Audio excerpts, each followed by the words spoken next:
기후변화로부터 나도 지키고 가족도 지키는 부자 아빠 살아남는 아빠.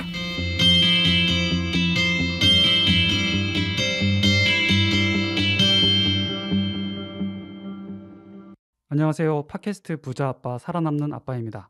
기후변화로 급변하는 경제산업 구조 속에서 우리들의 가족도 지키고 재산도 지킬 수 있는 방법을 지금부터 알려드립니다. 네, 새해 복 많이 받으세요. 부자 아빠 살아남는 아빠 차윤탁입니다. 연호쌤 올해 또 토끼해가 밝았는데 네, 전 좀 걱정이 많이 되는 것 같아요. 지금 날씨가 정말 장난이 아니더라고요. 네. 그 지난 방송 때 제가 기억나는 게 한파 이야기 저희 인트로 때 했었잖아요. 네. 근데 그 배우 박진희 님이시죠? 그렇죠. 그 소셜에 사진을 하나 올리셨던데 어. 되게 충격적이었어요. 뭐냐면은 1월에 개나리가 핀 거를 배경으로 기후위기를 이제 더 이상 미룰 수가 없다. 기후 대응해야 된다. 이렇게 사진을 올리셨던데 불과 한 달 전만 해도 정말 뭐 북극 한파니 이런 얘기 하다가 갑자기 1월 달에 개나리를 보게 되니까 정말 심각한 것 같아요. 맞아요. 배우 박진희 님이 정말 어마어마하신 분이죠. 또 저희 이제 맞습니다. 그린피스랑 또 같이 이제 플라스틱 관련 캠페인도 좀 하셨고 그렇죠. 제 나이 때보다 약간 윗세대에서도 어마어마한 인기를 이제 나이가 더 네. 그러시군요. 네, 그 시무나 뭐 이런 분들이랑 같이 되게 인기가 맞습니다. 많으신 분인데 지금 자녀들이 미래가 걱정된다고 빨리 핀 개나리 앞에서 이렇게 딱 자기 의견을 이렇게 맞아요. 얘기하시는 게 정말 너무 큰 기감이 될 것 같아요. 맞습니다. 그죠? 저는 이제 우리가 2023년이니까 음. 이 17년이 채 남지 않았다. 어떤 게요? 원래 우리가 이제 예상하기로는 2050년까지 이 지구 온도가 산업화 이전보다 1.5도 상승할 거라고 생각했는데 작년 재작년에 이제 많은 국제기구에서 아니다. 2040년에 1.5도 올라가는 걸 달성할 것 같다. 10년이나 앞당겨진 거네요. 그래서 17년밖에 안 남았으니까 보통 이제 17년 하면은 이제 좀 좋은 의미로 사람들이 많이 이제 생각해서 양주 17년 하는데 이게 뭐죠? 그 위스키 원액이 17년 단위로 약간 조금 그렇죠. 향이 좋아진다나? 막 그런데 지금 그 위스키 하나 만들어지기 전에 큰 일이 나게 생겼어요. 아까 그 개나리 핀 거 말씀하셨는데 작년에 이제 시카고에서 눈이 이제 폭설이 와가지고 사람들이 갇혀서 차에서 돌아가시기도 하고 막 그런 일이 있었는데 뭐 영화에서나 나올 법한 일인데 그런 일이 발생했는데 지금 지구 온도가 1.5도 더 높아지면 이제 극한 고온이죠. 그런 폭염 이런 빈도가 8배 더 그리고 강도는 2배 더 강해진다라고 이렇게 얘기를 하는데 그러니까 우리가 뭐 날씨가 따뜻한 날도 있고 시원한 날도 있고 뭐 추운 날도 있을 수는 있지만 이게 너무 극한의 날씨로 가고 예측이 거의 어려워지고 이게 이제 그러면 이제 막 우리가 먹고 싶은 것도 이제 제대로 농사가 안 되고 그렇죠. 사람들도 죽고 이런 게 그래서 좀 너무 요즘 무뎌진 게 아닌가 제 자신을 좀 돌아보고 있습니다. 네. 그러면 이제 본격적으로 시작하기 앞서서 반가운 댓글 한번 소개해드리고 시작하도록 해볼게요. 네. 일단 첫 번째 댓글 윤탁쌤이 한번 소개해 주시겠습니까? 네, 된 사람 되기라고 또 저희 애청자분 중 한 분이신데 너무 감사하고요. 아직까지 이렇게 댓글 많이 달아주셔서 차분하게 방송 진행 잘 해오신 김나연님 마지막이라니 참 서운하네요. 이렇게 말씀하실 수가 있는 게 김나연님이 없을 때 진짜 엉망진창이었거든요. 남자 둘이서 하는데 잘 안 됐었는데 어디서 무슨 일을 하시던 깨어있는 시민으로서 깨시민 훌륭히 사실이라 믿으며 응원합니다. 좋은 방송 고맙습니다라고 댓글 달아주셨어요. 저도 하나 더 소개해드리면 유튜브에 에린초이 4008님께서 나연님 그리울 거예요. 늘 조곤조곤 유익한 이야기 전해주셔서 감사합니다. 이렇게 댓글 남겨주셨어요.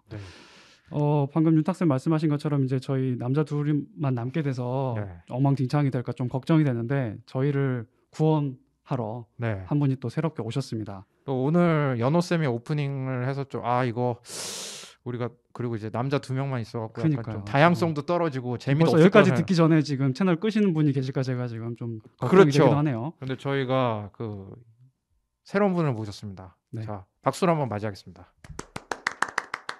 네, 안녕하세요. 새롭게 합류하게 된 이다경입니다. 뭐 새로운 분은 아니고요. 저 그린 뉴딜 한라인이랑 현재 집비지기 초대석에서 또 한스쌤이랑 다울쌤이랑 저스틴쌤이랑 함께 하고 있습니다. 제가 또 홍일점의 자리를 차지하려고 이곳으로 들어왔습니다. 이다경 선생님이 또 이제 발성이 또 좋으시고, 그럼요. 네, 그래서 또 이제 저희가 또 정말 그 안정적인 방송을 네. 진행할 수 있을 것 같고요. 큰 힘이 될 것 같습니다. 네. 오늘 주제 뭡니까? 오늘 주제는 국민연금. 네, 정말 핫하죠 요새. 네, 핫하죠. 그래서 이 국민연금과 비슷한 해외 또 다른 기관들이 있어요. 연기금이라고 하죠. 해외 연기금에 대해서 이야기해 보려고 하거든요. 네. 그럼 방송 광고 듣고 오늘 소식 전해드리도록 하겠습니다. 안녕, 난 생물다양성 캠페이너 최태영. 이제부터 내가 벌이 사라지면 먹기 어려워지는 것들을 얘기해볼게. 수박, 호박, 배추, 배, 사과, 키위, 딸기, 당근, 오이, 망고, 양파, 멜론, 체리, 레몬, 가지, 라임, 아보카도, 애플파이, 과일, 빙수, 블루베리, 고기, 우유, 크림커피, 화채, 아몬드까지? 이거보다도 더 많다고? 꿀벌을 살리고 싶지? 그린피스와 함께 정부에 꿀벌을 지켜달라고 요구해줘. 네, 이제 그 다경쌤 오셨으니까 진행은 자연스럽게 다경쌤이 하시죠. 그렇죠. 네. 다경쌤 이제 진행 한번 해보시죠. 네. 이렇게 갑자기요? 네. 네, 저희 국민연금에 대해서 오늘 얘기할 텐데 저희도 안 그래도 지금 연말정산하는 시기잖아요.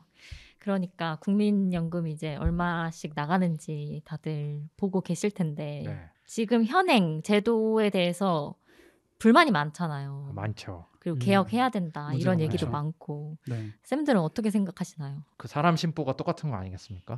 조금 내고 많이 받고 싶은 심정인 거고. 그렇죠. 네, 그다음에 저는 좀 국민연금 생각 되게 많이 해요. 그래서 어느 정도냐면 이제 새롭게 이제 주변에 아기가 태어나면 아유 출산 축하드립니다. 또 저희 또 국민연금을 또 책임져줄 이런 분이 또 하나 또 나오셔갖고 너무 좋다라고 여기 말씀드리는데 네. 그 국민연금이라는 게 그 정말 각 나이대마다 아주 다른 그 경험이지만 굉장히 그렇죠. 중요하죠. 특히 이제 나이대마다 달라요. 은퇴 나이대가 그러니까 이제 은퇴 나이대가 이제 조금씩 뒤로 밀리니까 이제 옛날에는 60까지 일하면 됐는데 62세까지 일을 하고 그다음에 그 국민연금 보릿고개라는 게 있어요. 들어본 것 같아요. 보통 정년은 60세에 아주 운이 좋으시면 정년 60세 하시죠. 사실은 많은 분들이 50 초반에 직장을 떠나시거나 뭐 그보다 더 일찍 떠나시거나 그런 경우 되게 많고 그렇죠. 또 이제 그렇긴 하지만 이제 뭐 공무원 분들이나 이제 뭐 공공기관이나 이런데 기준으로 봤을 때 60세 은퇴를 하시고 65세까지 이제 그 5년의 보릿고개를 견디십니다. 그래서 제가 이제 딱 보면 알아요. 저분 국민연금 수령자다 딱 이런 거 딱 도서관에서 밥을 드시고 계신데 고추장만 싸우신 분 그런 분들이 계세요. 보릿고개다. 저분 국민연금 타기 전까지 버티시는 분이다. 근데 남 얘기 같지가 않죠. 혹시 저희 아빠 보신 적 없으신가요? 네? 저희 아버님도 지금 제가 이다경쌤 같이 일하는데 네. 보릿고개에 계신 저희 어머님 아버님 세대가 딱 이러신 것 같아요. 그때 또 일을 많이 하시잖아요. 그렇죠. 많이 하시고 맞아요.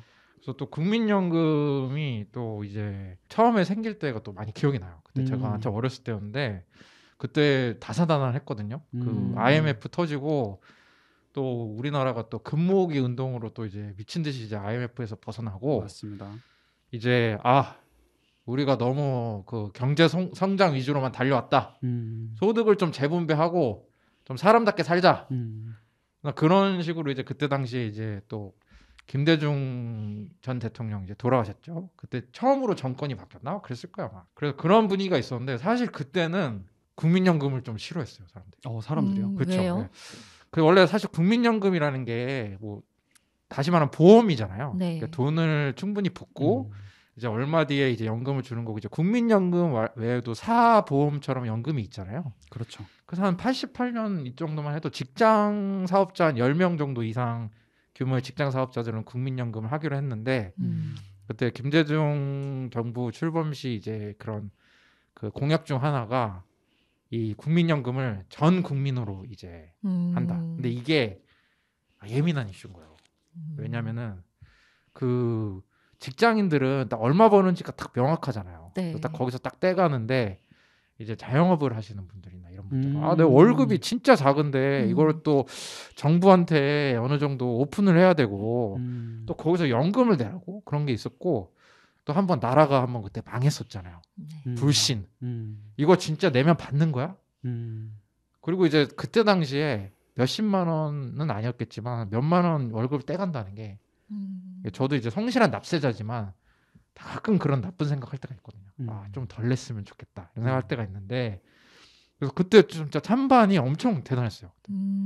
반대가 어마어마했는데 결국 도입을 했죠. 그래서 그때 기억나는 게 또 뭐 의약 분업도 하고 뭐 또 주 5일 근무제를 한다. 주 6일 일하다가 되게 좋을 것 같잖아요. 네. 그때 또 반대가 또 어마했어요. 왜요? 주 5일째가요? 그럼요. 그 사업장에서 저기 6일 지금 일해도 사람들이 일해도 사업장에서. 지금 월급 주기가 빠듯한데 5일 일하면 어떻게 되냐.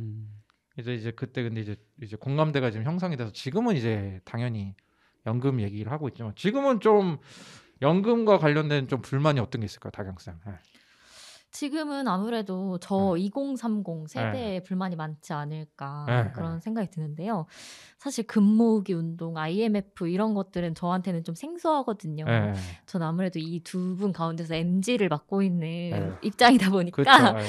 네, 그런 걸 겪지 않아서 그런지 저희 입장에서는 우리는 돈을 이렇게 꾸준히 내고 있는데 자꾸만 고갈된다고 하니까 나중엔 결국 못 받는 거 아니냐 이런 불만들이 자꾸 나오는 것 같아요. 그렇죠. 지금 아무래도 윤탁쌤, 연호쌤까지는 안정적인가요? 어떻게?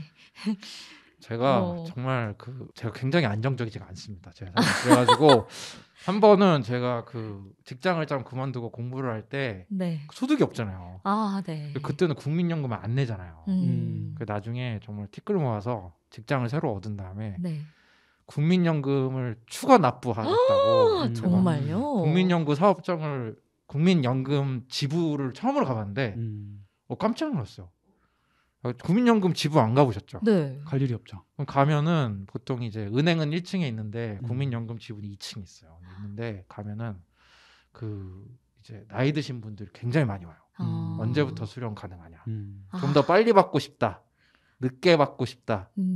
뭐 더 내고 싶다. 그래갖고 그래서 제가 이제 국민연금 더 내게 된 거는 제 그 대학교 때 그 동아리 선배가 국민연금 갔어요. 술자리에서 국민연금 홍보를 하더라고요. 영업을 하셨군요. 야 솔직히 진짜 우리만큼 주는 데가 있냐 이러면서 그냥 거기 혹해가지고 그냥 추가 납부를 했죠. 근데 요즘엔 또 걱정되는 그 분들이 많으셔서 오히려 가입 안 하시고 그 지내시는 이제 프리랜서 분들이나 또 자영업자들 많으시더라고요. 맞아. 불신. 맞습니다. 지금 이렇게 고갈되는 이런 이야기가 지금 나오고 있는데 지금 이 문제를 조금 뭐 쉽게 좀 설명을 해드리자면 저수조에 좀 비교를 해볼 수 있을 것 같아요. 이제 수조에 지금 물이 차는 속도보다 빠져나가는 속도가 지금 빨라서 지금 이렇게 고갈 문제가 나오고 있죠. 아까 윤탁쌤 앞에서 말씀해 주신 것처럼 이제 출산율이 점점 낮아지고 있다 보니까 실제 이제 수조에 물이 이제 찔끔찔끔 들어오는 거예요. 그렇죠. 그 전에는 팡팡 들어오다가 이제는 이제 그 낼 사람이 이제 적어지니까 이제 이거 나중에는 사실 어떻게 보면은 계속 미래 세대가 납부를 해줘야 이것이 계속해서 운용이 되는 건데 그러지 못하고 있다 보니까 지금 고갈된다 이런 얘기가 나오고 있고 갈수록 우리 출산율이 점점점 떨어지면서 고갈되는 시기도 더 앞당겨질 거다 이런 예측이 계속 나오고 있거든요. 그러니까 그 출산율도 그렇고 이게 세대 갈등이 요즘 좀 심하잖아요. 그래가지고 맞습니다. 약간 그런 것도 부추기는 것 같고 또 이게 정치권이 또 개편할 때 개편을 해야 되는데 내가 하고 싶지 않은 거지. 그렇죠. 부담이 크죠. 내가 했다가 이 약간 지지율이 높은 그 국민연금 개편은 또 잘해도 칭찬받기가 되게 어렵다고 볼 수가 있는 거예요. 뭐 어디는 덜 받아야 할 수도 있고 늦게 받을 수도 있고 근데 그게 이 정권에서 우리가 총대를 맸다가는 우리가 계속 욕먹을 수 있다 이런 부담인지 계속 미뤄오니까 그렇죠. 문제가 발생하는 것 같아요. 그러니까 그 개편되는 방향이 이제 조금 더 많이 내야 되는 거죠. 조금 더 많이 내고 수령하는 것도 늦게 수령하거나 혹은 금액도 줄어들게 되거나 이러다 보니까 이제 이거를 다뤄야 되는 정치인들 입장에서는 부담이 클 수밖에 없죠. 근데 지금 9%에 머물러 있는 지가 얼마나 됐죠? 9%가 뭐가 9%? 지금 내는 비율이요? 보험률. 국민연금 보험률. 그거 한 번도 계산 안 해봤어요. 네. 전 그런 거 계산 안 하고 친구들이 국민연금 얘기하면은 그거 믿고 있냐고. 더 벌 생각해야지. 너 그때 너 국민연금 너 얼마 받아? 이러면 제가 100몇만 원 준다던데? 이러면 그때 짜장면이 10만 원이야 막 이러면서 막 그러는데 9% 몰랐어요. 네, 이게 3%에서 이제 시작을 해서 뭐 5년 뒤에 몇 % 올리고 해서 9%까지는 이제 올렸는데 그 이후로는 아직 개혁이 안 되고 있어서 좀 빨리 이제는 진짜 필요할 때다, 조치가 필요할 때다라고 하는 것 같아요. 더 내고 덜 받는 걸로 갈 수밖에 없다. 네, 그렇죠. 네. 지금 추세라면은 어쩔 수가 없는 것 같아요. 왜냐하면 초고령 사회에서 그 연금 받으실 분들은 또 늘어나고 그분들도 이제 청춘을 바쳐서 이제 일을 하신 분들이잖아요. 그렇죠. 그런데 이제 또 이제 그 사회의 분위기나 이런 게 또 출산이나 이런 게 또 높이기가 어려운 문제니까 지금 참 계속 그 얘기를 할 수밖에 없는 건데 어쨌든 우리 노후가 달려 있는 문제죠, 그죠? 네. 다경 쌤도 이제 얼마 안 남았어요. 네, 노후인가요? 네. 네, 좀 이 출산율이 떨어지는 문제가 참 크게 영향을 받는 것 같은데요. 아무래도 아까 말씀하신 저수조로 들어가는 물이 너무 이제 인구수가 적어지다 보니까 이게 좀 많이 문제가 되고 있는데 어떻게 될지는 좀 지켜봐야겠지만 저희의 노후가 걸린 문제인 만큼 조금 더 지속 가능한 방향으로 결정이 되길 바랍니다. 그럼 저희가 또 월급에서 또 다달이 빠져나가는데 이게 얼마나 되는지 뭐 이런 것 좀 한번 봐볼까요? 네. 그럴까요? 네. 금액은 공개하기는 좀 그렇지만 네. 제가 아는 바로는 네. 근로자가 절반, 사업주가 절반 이런 식으로 하고 있죠. 네. 그래서 전체 규모가 어느 정도 되는 거예요? 놀라지 마세요. 우리 국민연금은 세계에서 네 번째로 큰 규모예요. 금액이 달러로 6,780억 달러. 세계에서 네 번째로 큰 규모라고 해요. 그러면 몇 원이죠? 저 지금 다경쌤 진짜 떨었어 지금. 6,780억 달러 만져보고 싶습니까? 아닙니까? 아 진짜 1억 달러만 있어도 좋겠네요. 1억 달러 되게 꿈이 소박하시네요. 네, 소소해요. 6,700 그럼 얼마일까요 거의? 700조 정도? 네, 그 정도 되는 거죠. 700조 원의 돈이 이제 국민연금 있는 거죠. 네, 맞습니다. 네. 이게 전 세계 네 번째라고 말씀드렸는데 제일 많은 데가 어딜까요? 알아맞혀 보시겠어요? 미국 아니에요? 그렇죠, 미국일 것 같은데 네. 의외로 일본이 가장 많다고 해요. 일본, 미국, 네덜란드, 그 다음이 한국입니다. 그러니까 이 나라들은 어쨌든 다 연금이 있는 거예요. 그렇죠. 네. 굉장히 상당한 규모네요. 그래도 저희가 4위 정도면 나름 규모가 크니까 좀 왠지 뿌듯함도 있는 것 같고 근데 저희가 이렇게 국민연금에 맡긴 돈은 어떻게 굴러가고 어떻게 수익을 좀 내는 건가요? 그 되게 이게 진짜 그 국민연금인데 국민의 미래를 책임지는 돈인데 날릴 수는 없겠죠. 약간 네. 그거 뭐 가만히 둘 수도 없고. 그냥 가만히 둘 수도 없고. 근데 날리면 안 되잖아요. 뭐 코인 같은 데다가 넣었다가 그 진짜로 그렇잖아요. 상장 폐지? 그러니까 굉장히 조금 그 안정성 있는 투자도 중요하면서 수익률을 내는 게 또 되게 중요한 맞습니다. 그런 것 같고 제가 알기로는 기금 대부분 한 90%를 주식과 채권에 투자를 하는 걸로 알고 있고 좀 채권은 좀 변동성이 적으니까 네. 그 믹스를 어떻게 하는지 알고 있으면 제가 거기서 일하겠죠. 근데 이제 그러니까 주식과 채권에 투자하고 있고 네. 이제 그 작년 국회 예산처 자료를 보면은 네. 2021년에는 한 주식과 채권의 절반 그리고 주식 중에는 좀 해외 주식 비중이 좀 높은데 제가 또 이제 그 국민연금 경험을 해본 바로는 부동산 투자도 해외 부동산 투자. 그리고 제가 한때 그 독일의 베를린에서 그 소니 빌딩이라고 있어요. 일본의 소니가 만든 빌딩. 네. 그거가 좀 유명해요. 거기 가면은 약간 좀 현대화된 빌딩에서 또 테라스에서 약간 그 소시지랑 맥주도 좀 먹을 수 있고 막 그런 데인데 거기가 이제 국민연금이 거기 샀어요. 그 빌딩을. 정말요? 그래서 국민연금 내는 사람인데 아무 혜택이 없더라고요. 아 그래요? 뭔가 뭐 라운지 제공 안 되나요? 전혀. 그래갖고 그랬는데 근데 알고 봤더니 그걸 뭐 2배 주고 팔았다. 뭐 7천억 줬는데 1조 4천억에 팔았다. 아무튼 그런 식의 투자도 하시는 거죠. 부동산 투자도 하고 어쨌든 이제 열심히 불려야지만 우리가 낼 수 있으니까. 그렇죠. 저희가 모르는 사이에 여기저기에 많이 투자가 되고 있었네요. 네, 그렇죠. 그래서 이게 그러면 이거 진짜 투자의 고수들만 있을 거 아니에요, 진짜로. 그러겠죠. 제가 알기로도 뭐 계신 분들이 뭐 거의 월스트리트에 잠깐 계셨던 분이라거나 아니면 대한민국에서 굉장히 그 금융 쪽으로 똑똑하고 해박하신 분들이 가 있는 걸로 아는데 그분들이 이제 2022년 이제 그 아까 그 발표한 2021년 통계에 따르면 네. 1년간 수익률이 투자 대비 수익 비율이 10.86%. 어땠습니까? 다경쌤 이제 친구가 10.86% 불려준다면 맡기겠습니까? 당연 맡기죠. 진짜요? 지금. 네, 왜냐하면 은행 예금도 10% 안 되는데. 그래도 코인이나 이런 거에 비하면 수익률이 너무 낮은 거 아니에요? 근데 네. 저는 도박은 하지 않습니다.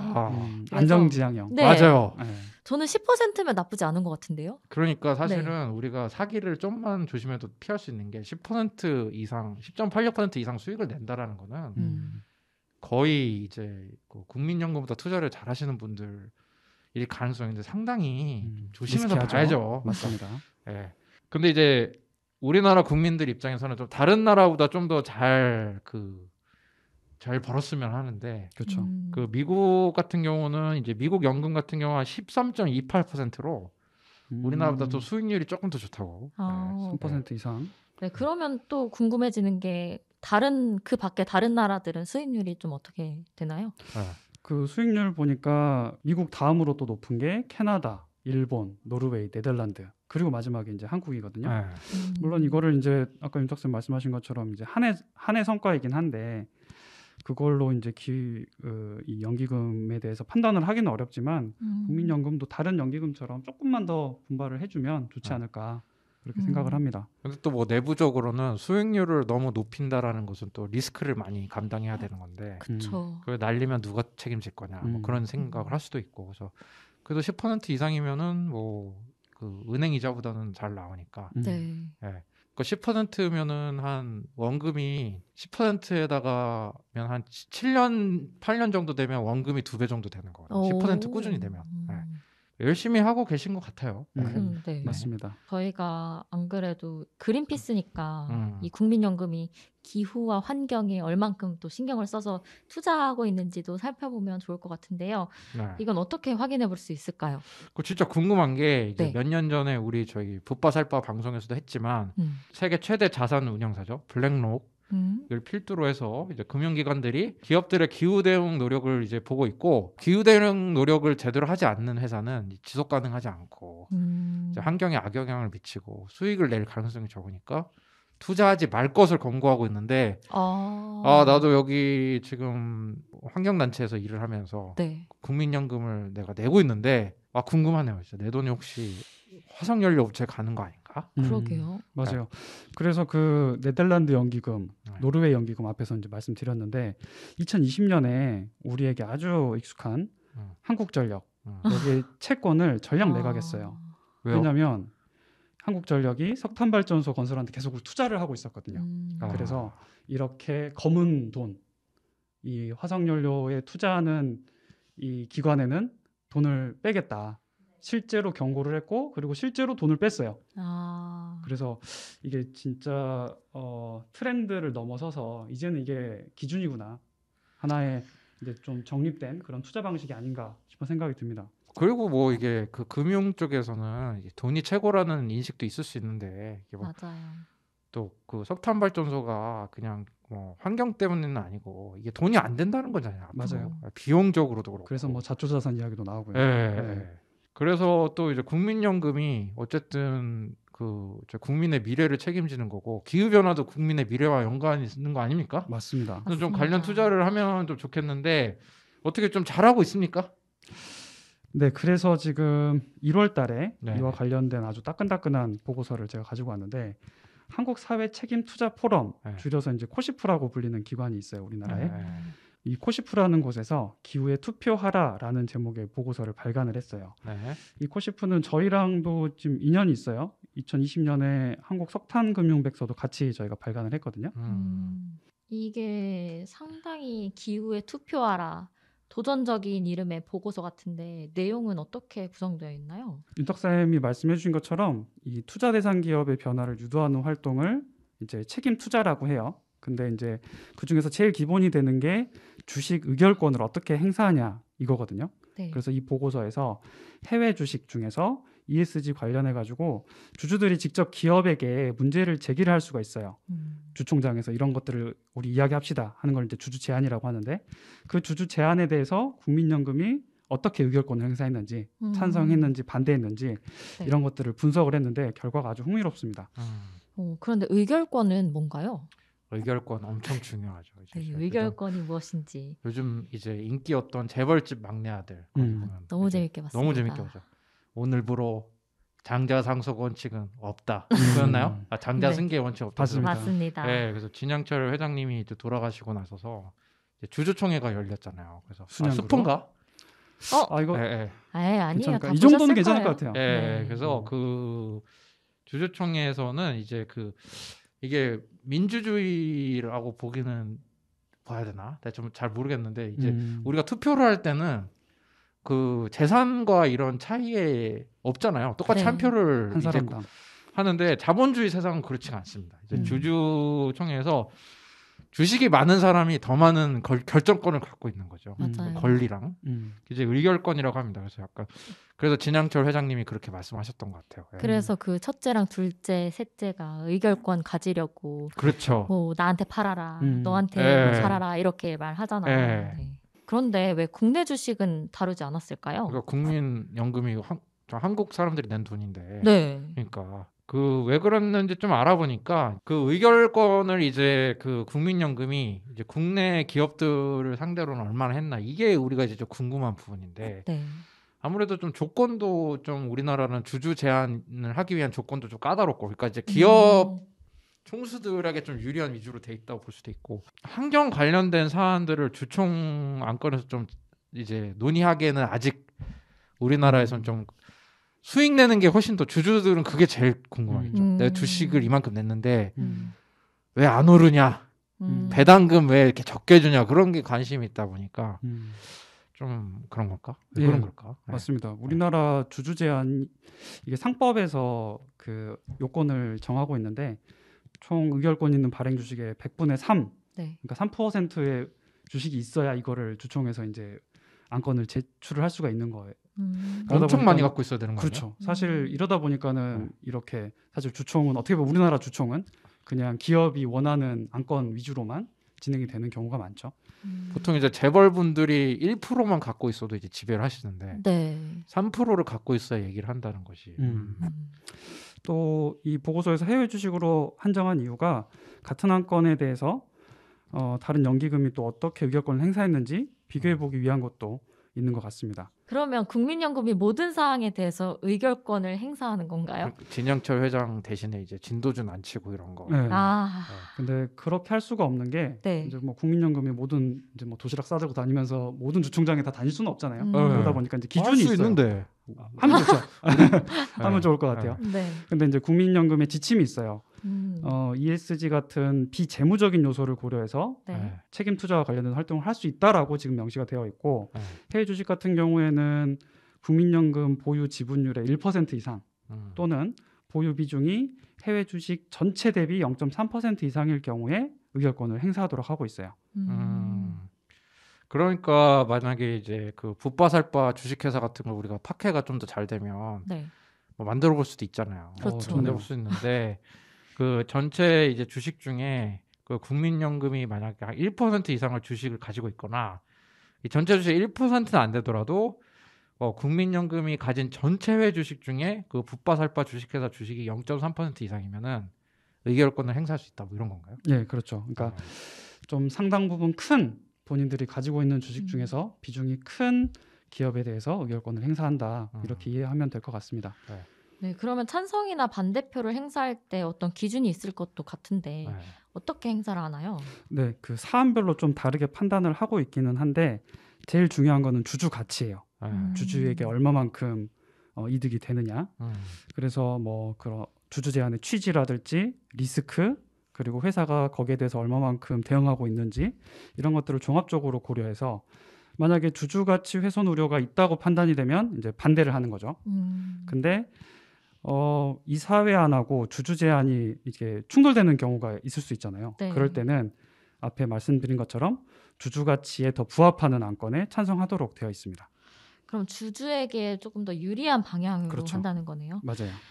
그러면 국민연금은 실제로 어떻게 표를 행사했을지 한번 살펴볼까요? 네.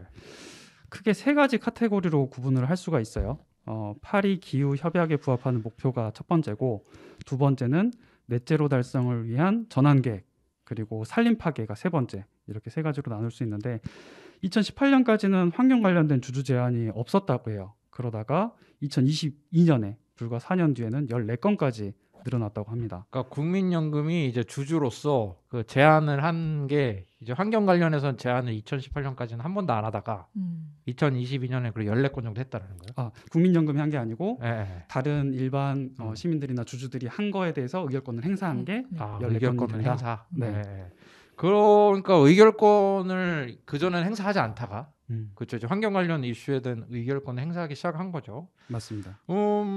아무래도 그 주주들이 이런 환경 관련 이슈를 내는 게 수익과 연관이 있으니까 그런 거 아닐까요? 그렇죠. 기후 변화가 심각하되면은 오히려 저 기업에 악영향 미치고 수익이 그렇죠. 줄어들 수 있고 맞습니다. 그러니까 그렇죠. 그런 뜻으로 볼 수가 있고 그래서 국민연금이 그렇게 그 환경 관련된 이슈에다가 그 의견을 냈다라는 게 굉장히 흥미롭네요. 네. 그만큼 이제 또 기후 위기가 또 점점 더 중요해지고 심각해지는 이제 문제로 다루어지고 있다 보니까 이제 모든 주주들이 내가 이렇게 행사한 게 기후를 살리고 있다 이렇게 또 생각을 할 수가 있는 거죠. 그렇죠. 맨날 이제 국민연금에서도 얼마 냈다 이런 것만 알려줬는데 이런 거 처음 알았네. 그래서 아까 말씀드린 이 14건에 대해서 국민연금이 어떻게 의결권을 행사했는지 이 보고서에서 분석을 했는데 재밌게 찬성과 반대가 절반 정도씩 나왔어요. 더 흥미로운 거는 이 동종업계의 두 기업의 유사한 주주 제안에 대해서 정반대 의결권을 행사했다는 거죠. 조금 의아하네요. 내가 하면 로맨스 약간 이런 거? 아니면은 뭐 느낌 좀 그런데? 그건 아닌 것 같고 비슷한데 다르게 의견 냈다. 그렇죠. 네, 뭔가 이 동종업계면 반대한다 아니면 찬성한다 한쪽으로 그렇죠. 몰려야 될 것 같은데 너네 대표 남천동 살제 뭐 이런 느낌 나죠? 약간 좀 그런데 네, 그러니까 아까 그 윤탁쌤이 예로 들었던 것처럼 붓바 살바 주식회사랑 뭐 예를 들어 제가 하는 그린 뉴딜 한라인 주식회사 이 주식을 국민연금이 둘 다 가지고 있고 다른 주주들이 두 회사에 대해서 비슷한 주주 제안을 했는데 국민연금만 다른 입장을 냈다는 건가요? 그렇죠. 비슷한 사안에 대해서 한쪽은 찬성, 한쪽은 반대. 그래서 이런 케이스가 두 가지 정도가 있었는데 그중 하나 말씀드리면 바로 미국의 대표 석유회사인 쉐브론과 엑손모빌 건이 있어요. 똑같은 석유회사인데 국민 네. 연금이 다른 의견을 냈다. 비슷한 맞습니다. 주제에 대해서. 네. 혹시 다경쌤은 쉐보는 엑소모빌 좀 들어보신 적 있으세요? 저는 사실 그린 뉴딜을 녹음하면서 한 번 들어봤는데 자세히 모릅니다. 그 글로벌 메이저 정유회사가 뭐 5대 회사가 있다고 하기도 하고 7대 회사가 있기도 하고 뭐 그렇죠. BP 뭐 전통적으로 보면 뭐 영국, 미국, 네덜란드 이런 회사들이 맞아요. 많은데 그 석유업계 메이저 중에서 미국 출신 메이저로 되게 유명한 데고요. 두 개 모두 다요? 그렇죠. 쉐브론과 엑슨모빌 둘 다 이제 그 미국 출신의 석유 글로벌 메이저고 뭐 석유왕 이런 뭐 록펠러가 만들었던 또 그 석유 회사가 뭐 합치고 뭐 팔리고 뭐 이렇게 해가지고 생긴 회사들인데 작년에 좀 많이 욕을 먹었죠. 그 고유가 영향으로 기후위기 시대인데 역대급 실적을 낸 회사들이요.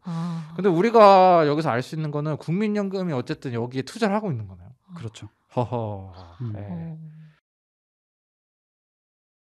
어떤 걸로 얘네는 되고 얘는 안 된다고 했나요? 일단 그 파리 기후 협약에 부합하는 목표 설정 그리고 그거를 공개하라는 이 주주 제안이었어요. 두 기업에 대해서. 근데 국민연금은 쉐브론에 대해서는 찬성을 했고 엑슨모빌에 대해서는 반대를 했어요. 그럼 쉐브론에서는 공개를 해라 이렇게 의견 낸 거고 그렇죠. 엑슨모빌은 공개를 안 해도 된다. 이렇게 반대한 이유가 있을 것 같은데. 남천동 같이 사는. 그 국민연금이 반대한 이유를 보니까 주주 제안에서 요구하는 수준의 정보를 이미 엑소모빌은 투명하게 공개를 하고 있다. 이런 취지였던 거죠. 근데 사실 코시프에서 봤을 때 이 분석을 해보니까 두 회사 모두 온실가스 감축 목표는 일정 부분 공개는 하고 있기는 했어요. 두 회사 모두 공개를 하고 있는데 한쪽은 괜찮고 한쪽은 안 괜찮다.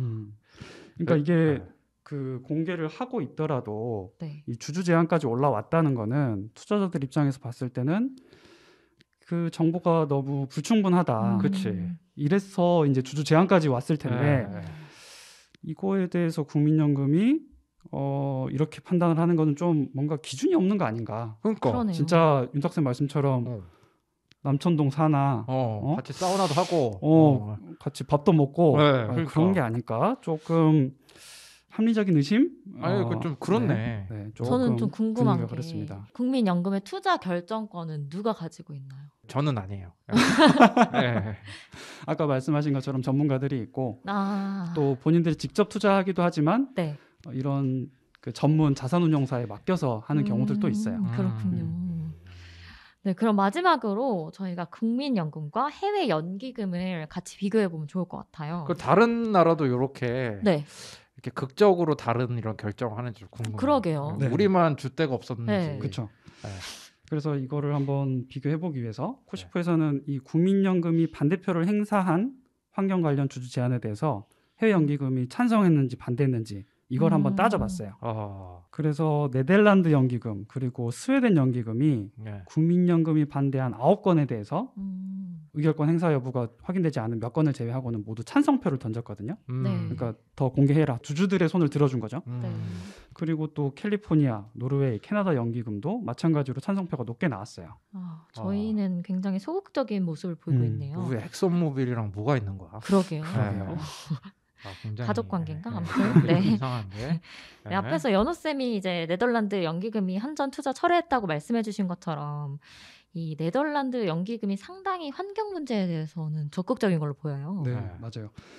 이 네덜란드 연기금은 심지어 자신들의 이제 기준도 밝혔을 뿐만 아니라 그런 기준에 부합하지 않는 투자를 제한하는 기업 리스트까지 올리고 또 본인들이 어떤 기업에 대해서 기업 관여 활동을 하고 있는지 이런 것까지 웹사이트에다가 공개를 하고 있다라고 합니다. 공개 처형이네요. 왜 그럴까? 왜 이렇게 네덜란드는 이런 걸 할까? 히딩크 선생님한테 물어봤고 뭐 약간 해수면 상승에 좀 더 예민해서 그런가? 나라가 높이가 낮은 곳에 있으니까 바다 해수면 훨씬 더 민감할 수 있겠죠. 뭐 그런가? 아무튼 좀 그러니까 기준이 있었겠죠. 네. 뭔가 기준이 있었을 거라 생각하고 그러니까 뭐 그런 블랙리스트를 만들어 놓은 거 아니에요. 그런 거 저희도 좀 본받으면 좋을 것 같아요. 그리고 오늘 또 소개해드린 많은 연기금들이 2050년까지 넷제로 목표를 세웠어요. 그리고 그 중간인 2025년 또는 2030년까지 중간 목표도 또 세웠는데 국민연금은 아직 이런 목표를 세우지 않고 있어요. 그래서 제 생각엔 이런 목표가 없다 보니까 당연히 기준도 없고 그래서 적극적으로 기업에게 이렇게 더 적극적으로 변화해라라고 하는 목소리도 내지 않고 있는 거죠. 그러니까 우리 탄소 많이 배출하면 투자 안 하겠다 이런 얘기만 좀 해줘도 많이 탄소가 줄어들 것 같은데 그죠? 아직은 너무 수익에만 연연해 하고 있는 건지 좀 그러네요. 네, 두 분 이야기를 듣다 보니까 이게 공부와 굉장히 비슷하다는 생각이 들었어요. 내가 언제까지 문제집 한 건을 끝내겠어 이런 목표가 있어야 이제 역으로 목차를 보면서 언제까지 어느 정도까지 내가 진도를 나가고 뭐 또 시간을 얼마나 투자하고 뭐 혼자 하기 어렵다면 인강을 들을지 뭐 스터디를 할지 이렇게 고민을 하고 시도해 볼 수 있을 텐데 목표 자체가 없으니까 저희가 지금 또 아무것도 안 하고 있는 거잖아요. 그리고 목표가 이게 뭐 시험은 약간 컨닝하면 안 되잖아요. 그렇죠. 근데 이거는 다른 나라의 좋은 목표, 다른 나라 연기금의 좋은 목표 베낀다고 뭐 잡아가는 것도 아니고 맞아요. 그렇죠. 그 좀 숫자만 좀 더 계산해서 좀 하면 될 텐데. 이거 나 이번 달부터 연금 내기 싫은데요. 강제성이 있어서 어쩔 수가 없지만 좀 실망했는데요. 그래서 다경쌤, 윤탁쌤 되게 좋은 말씀 해주셨고 이 정부와 국민연금이 이제 우리의 노후를 위해서 오랫동안 혜택을 누릴 수 있는 운영 방식에 대해서 지금 고민을 하고 있잖아요. 네. 전 여기서 더불어서 투자 측면에 있어서도 기후위기에 대처하면서 그리고 지속 가능한 기업 투자를 할 수 있도록 목표와 기준 역시 제대로 빨리 세울 수 있게 되기를 바라봅니다. 사실 이제 국내외를 비롯한 많은 환경단체와 시민들이 이미 국민연금에 계속 요청을 하고 있는데 맞아요.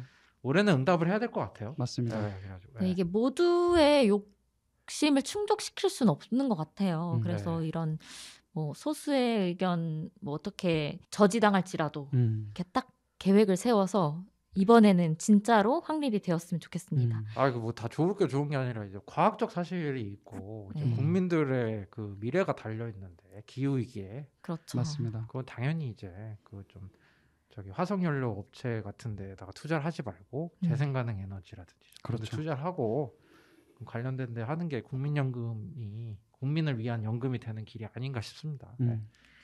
네, 갑자기 제가 아까 연금 얘기하면서도 좀 반성이 들었는데요. 저도 사실 몇 개월 전에는 화석연료 회사에 투자를 한 적이 있었거든요. 그때는 그냥 돈을 벌고 싶었는데요. 돈도 못 벌고. 그렇죠. 이게 네. 아니 그게 그 다른 나라 연기금들이 돈이 되는데 그 다 환경적인 이유로만 투자 처리하는 게 아니에요. 맞습니다. 그렇죠? 돈이 안 돼, 수익이 안 난단 이렇게 말이에요. 잃어봐야 정신을 차린다니까요. 요즘 그 뭐 ESG 펀드, ESG 투자 이런 게 또 각광받고 있잖아요. 그런 이유 중에 하나가 실제 이렇게 ESG에 전적으로 관심을 갖고 열심히 하는 기업들의 수익률이 또 높다라고 해요. 그렇기 때문에 국민연금 좀 그런 것들을 기준을 세우고 잘 해나가기를 바라겠습니다. 네, 오늘은 이렇게 국민연금과 또 해외연기금 투자에 대해서 저희가 이야기를 나눠봤는데요. 네, 방송 광고 듣고 마무리하도록 하겠습니다. 환경을 위한 용기 있는 행동을 실천한 12명의 평범한 시민. 그 용기로 그린피스는 시작됐습니다. 그린피스는 정부와 기업의 후원을 받지 않습니다. 바로 여러분과 같은 개인의 후원과 참여로만 푸른 지구와 미래를 지켜왔습니다. 그린피스가 독립적인 행동을 지속하기 위해서는 당신의 후원이 꼭 필요합니다. 그린피스의 독립성을 지켜주세요. 네, 오늘 또 새롭게 다경쌤 모시고 해봤는데 붓바살바 어떻습니까? 너무 재밌고 또 윤탁쌤이 많이 던지시네요. 막 막 줄임말도 많이 하시고. 아, 그래요? 네. 좀 요즘 사람 같았어요? 약간 제가 그 타율을 알 수는 없지만 붓바살바가 흥하는 이유를 좀 알 것 같아요. 그래요? 그렇죠. 타율은 안 좋은데 열심히 던져보려고 합니다. 네. 재밌었고 또 국민연금에 대해서 앞으로 제가 또 겪게 될 일들이잖아요. 또 그런 거에 대해서 연호쌤, 윤탁쌤이 너무 자세하게 설명해 주셔서 좀 더 관심을 가질 수 있는 기회였습니다. 저는 국민연금과 기후위기, 출산율 다 연관이 있는 것 같아요. 네, 맞아요. 국민연금에서 의결권을 제대로 행사하고 그래서 이제 그 저탄소 기업이 위주로 많이 투자 포트폴리오를 짜서 앞으로 미래가 보장된다면 출산율도 늘어날 것이라고 생각이 되고 기후 위기로부터 이제 가족들을 보호할 수 있는 그런 게 될 수 있고 그리고 제가 내니까 좀 저도 이런 얘기 할 만 하잖아요. 국민연금 좀 냈으니까. 그럼요. 연호 쌤은 좀 어떠셨어요? 국민연금에 대해서 변화를 촉구하는 시민들의 목소리가 몇 년 전부터 계속 있었어요. 올해도 아마 계속 이어질 것 같은데 저희 그린피스에서도 이런 단체들과 같이 협업해서 국민연금이 더 지속 가능한 투자를 할 수 있도록 저희도 열심히 캠페인하도록 하겠습니다. 정치권에서 좀 개혁을 하면서 이 부분도 좀 면밀히 들여다봐야 될 것 같아요. 맞습니다. 화석연료 투자하는 부분에 그렇죠. 네, 오늘 끝까지 함께해 주신 청취자 여러분 그리고 연호쌤, 윤탁쌤 감사합니다. 감사합니다.